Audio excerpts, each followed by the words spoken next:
Like a lot of people, I've been waiting for the release of 28 Years Later, the third instalment in Danny Boyle's 28 franchise. Was it worth the wait? That's the question I'm posing today, because I'll be honest, I'm torn. I'm torn with this one.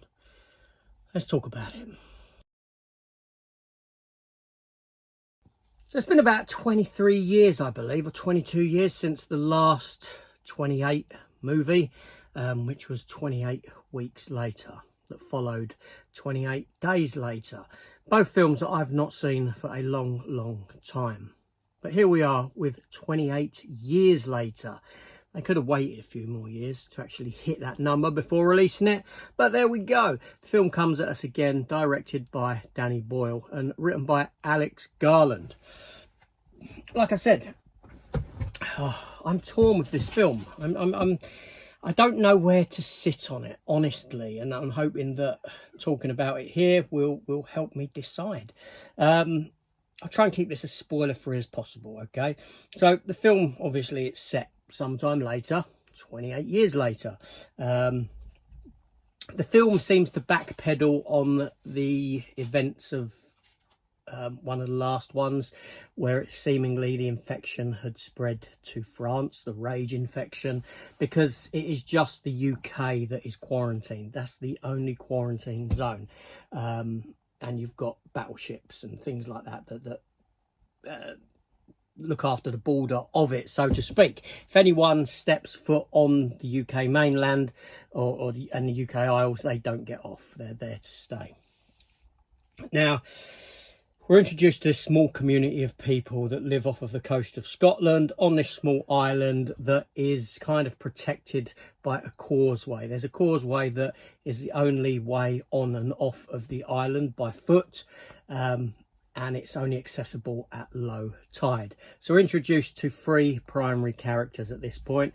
Jodie Comer's Isla, Aaron Taylor-Johnson playing Jamie, who's her husband, and their young son Spike, played by Alfie Williams. Spike is 12 years old, and his dad is taking him off of the island onto the mainland as a kind of rite of passage sort of a situation. Now, usually this doesn't happen with kids of that age. They're usually 2 years older, going on about 14, 15. But Jamie, Aaron Taylor-Johnson, feels that his son is ready for this. His mother, Spike's mother, Jodie Comer, she's ill. She's very ill. She's you don't know whether she's got the rage virus or the startings of the rage virus or anything like that. That doesn't come into question at this stage or anything.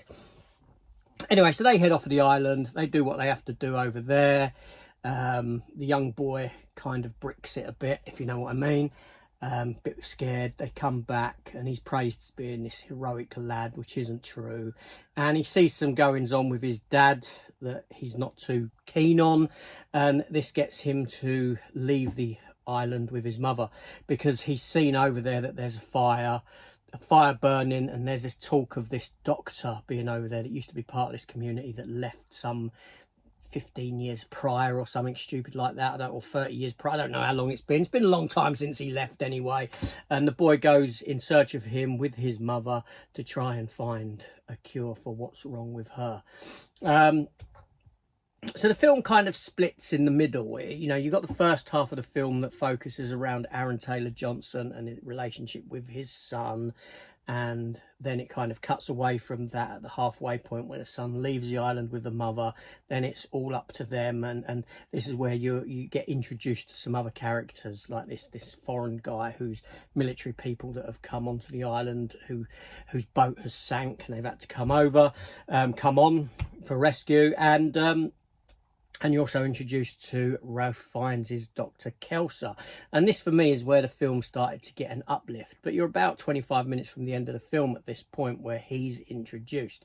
The introduction of Ralph Fiennes kind of elevates the film for me. His performance, you know, I loved it. I loved everything about his character and everything that he had going on for it. And this is where the film kind of divides me in a sense, because whilst I like moments within the film, I don't think the whole narrative kind of gels and comes together. It seems to be a kind of small scale story, in a sense that it's just a story about this small family of individuals and these couple of other people that live within this world, rather than something about the world and this sort of a thing. There's no real connections with characters to the previous films or anything like that, so it's kind of a standalone. The film is shot very well, don't get me wrong, you know, it looks great, but it does feel a bit kind of arty.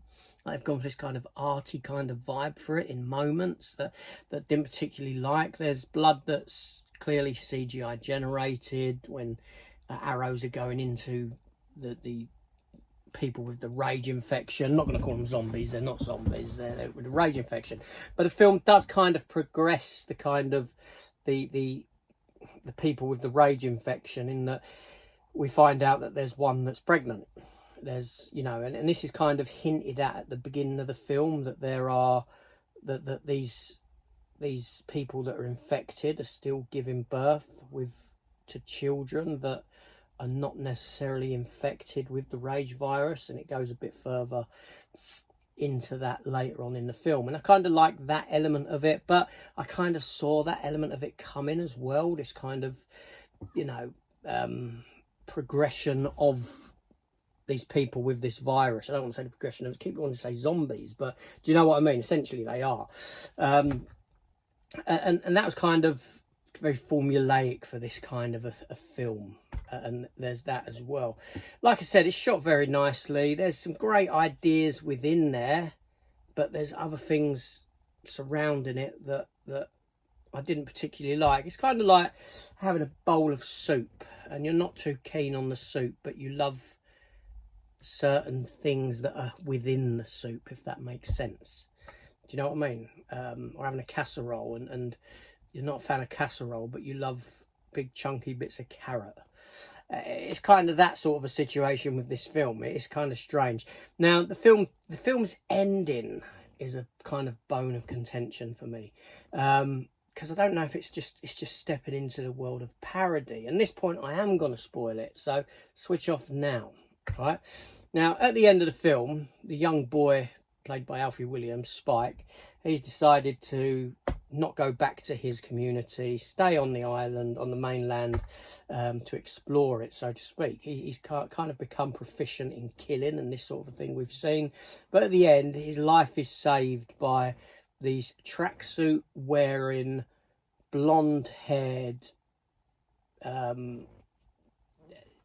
gold chain and ring wearing, cigar munching group of individuals who do parkour.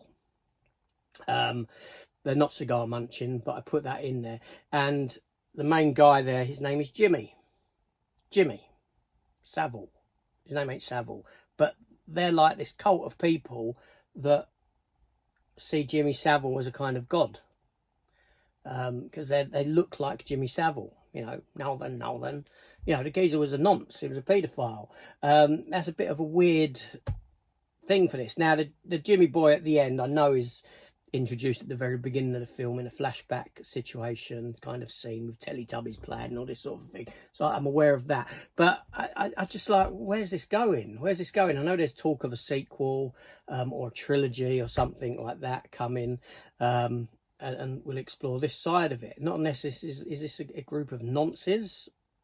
Do you know what I mean? It's very, very weird. That idea at the end, I don't know whether it's taken it a step too far into parody territory or what. So ultimately, you know, it's a film that I quite enjoyed, but there's certainly moments in it that were sleep-inducing, became boring. Second half for me was better than the first half. There's some great performances in there. I won't really say. I like Aaron Taylor-Johnson. Didn't really like him in this film whatsoever. And I do wonder whether a lot of foreign watchers, people from other places, will struggle with this sort of Scottish accent that's there in with him and this sort of a thing. But I think, Dr. Kelso, Alfie Williams as Spike, Ralph Fiennes as the Doctor, I think that's where the film's at its strongest, with them characters. Jodie Comer, she was a bit annoying in it.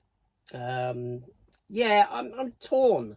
I'm torn. I think this is a film that I'm going to have to watch again to actually make a final decision as to whether I actually like it or don't like it, or whether it's just meh. What did you think about it? If you've seen it, let me know in the comments down below.